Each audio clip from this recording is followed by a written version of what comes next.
তো আমাদের দরকার পড়ে শুধু ভোটের সময়। আসসালামু আলাইকুম। কে হবে গাজীপুর 3 আসনের নেক্সট পার্লামেন্ট সদস্য? আমার পিছনে যে লোকগুলারে দেখছেন সবাই হচ্ছে ভোটার। তো আমাদের দরকার পড়ে শুধু ভোটের সময়।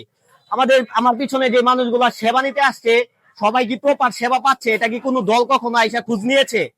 Definitely not. কারণ আমাদের দেশে শুধু আমাদের জনগণের দরকার পড়ে যখন আমাদের ভোটের সময় হয়।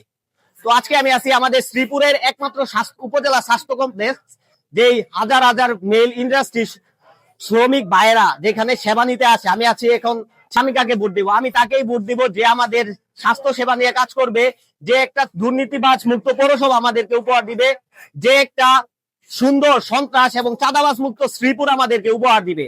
আমি এখন আমার শ্রীপুরের যে গর্ব, শ্রীপুর সরকারি হসপিটাল উপজেলা স্বাস্থ্য কমপ্লেক্স, সেখানে আসছি। এবং আমার পিছনে মানুষ দেখতেছেন যে কি পরিমাণ রোগী এই একটা হসপিটালে আসছে। মাত্র 50 শয্যা হসপিটালের জন্য আমরা প্রায় ক্যাপাসিটি হচ্ছে আমাদের মানুষ আছে 10 লাখের উপরে। কারণ গাজীপুর 3 হচ্ছে একটা ইন্ডাস্ট্রিয়াল এরিয়া, যেখানে হাজার হাজার শ্রমিক ভাইয়েরা কাজ করে। গার্মেন্টস ইন্ডাস্ট্রির জন্য গাজীপুর হচ্ছে বিখ্যাত। তো আজকের এই ভিডিওতে চলেন দেখি যে তারা কি প্রপার সেবা পাচ্ছে না পাচ্ছে না, এবং তাদের উপর নিয়ম কি, তারা কাকে ভোট দিতে চাচ্ছে।